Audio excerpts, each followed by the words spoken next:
If you're having a hard time with controlling your horse's body or controlling your horse's speed, there is a high likeliness that there is some connection between those problems that you're having and the way that you're using your legs. So in today's video, I'm going to be going over the 7 major mistakes that I see people make with their legs while they're riding.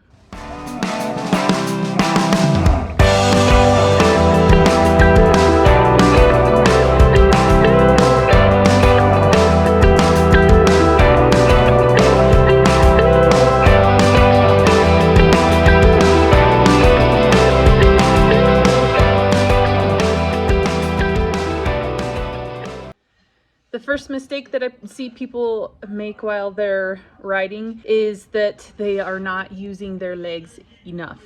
You should be using your leg in some fashion to either start that cue or to shape that horse's body, to give your horse some direction. Your leg is a less invasive way of communicating with your horse than using your hands. If you're a beginner rider, I would say use your legs in a way that gives your horse direction first, and then as you progress and get good at that timing, then you can start using them in a way that helps shape their body. The second big mistake that I see people make when they're using their legs on their horse is, especially for the riders that ride with spurs, which can be a very useful tool to communicating clearly with your horse, is rather than using some feel with that spur, they go straight to jabbing their horse instead of rolling the spur, and that can make the horse either one of two things. The horse will become very dull and ignore everything that you are saying with that spur, or the horse will become resentful of that spur, and then every time you put a leg on them, they are pinning their ears and swishing their tail and giving you a bunch of attitude because of the way that you're using your spur. So never, never, never jab with a spur. You want to squeeze first and then roll it, if anything, but don't jab with your spurs.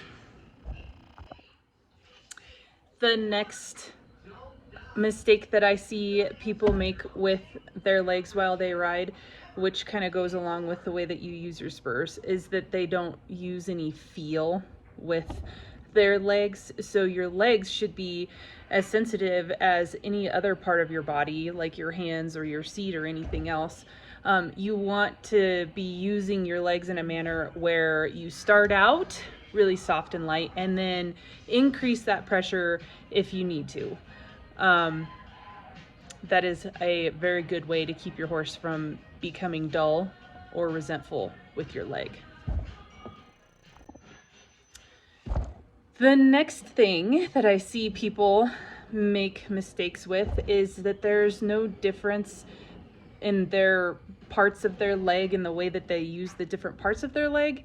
So it's just like a big giant slab of meat on the side of their horse that they just whop their horse with, when really there can be a lot of subtlety and a lot of control that you can put on your horse depending on the part of the leg that you are using. So for instance, when you are using your heel, that creates a lot different feel than when you're using your calf or when you're squeezing with your knee. Those are all very different things. Now, I would not be much of a horse riding instructor if I did not mention this mistake here, but a big one in terms of your position when you're riding is if you're riding with your heels up and your knees clamped. So make sure that you're riding with your heels down. So think about sitting with your shoulders back over your hips. If you need more on that, watch this video. And then long leg, nice long, there should be a long line between your hip and your knee and your heel, and driving that heel into the ground. So keeping your toe forward, okay, and then pushing that heel down to the ground in the stirrup.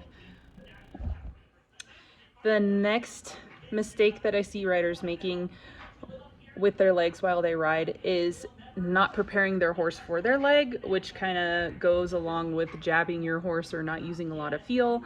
But this is also a little bit of training too. There are some horses out there that don't know a lot about what a leg means. And so if you go put a leg on them, they're gonna take off like a rocket because they've only ever been walloped in the ribs to take off really fast. And so there is some training that needs to happen. It's not necessarily all the rider's fault in that case. All right, so I hope that you found these common mistakes that I see as a riding instructor helpful to you in your riding, and hopefully you can apply them to riding with your horse. You can take a look at yourself and use some self-evaluation to see if you're making these mistakes, see if your horse is responding in the ways that we described, those sort of things, and change those things up. We have some more videos over here that you can check out that can help you with your riding and the other parts of your riding, because Lord knows there are a lot of different parts and pieces that are happening as you ride. Happy trails and have a great ride.